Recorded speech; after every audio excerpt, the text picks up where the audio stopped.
Alam mo ba na ang average na Pilipino ay gumagastos ng mahigit 30% ng kanilang kita sa mga luho? Pero teka lang, bago mo gastusin yung sweldo mo sa mga mamahaling gamit, alamin mo muna ang tatlong bagay na mas magandang paglaanan ng pera. Una, emergency fund. Hindi natin alam kung kailan darating ang mga hindi inaasahang gastusin. Kaya importante na may nakatabi tayong pera para sa mga biglaang pangangailangan. Pangalawa, skills training at edukasyon. Sa mundo ngayon, ang pinakamahalagang investment ay ang pag-upgrade ng ating sarili.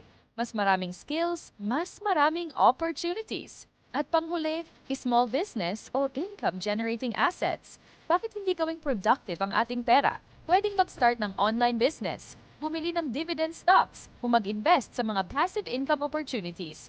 Tandaan, ang tunay na yaman ay hindi nakikita sa mga branded na gamit.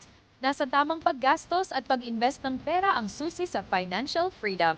Salamat sa panonood! I-like at i-follow ang channel para sa mas marami pang financial tips.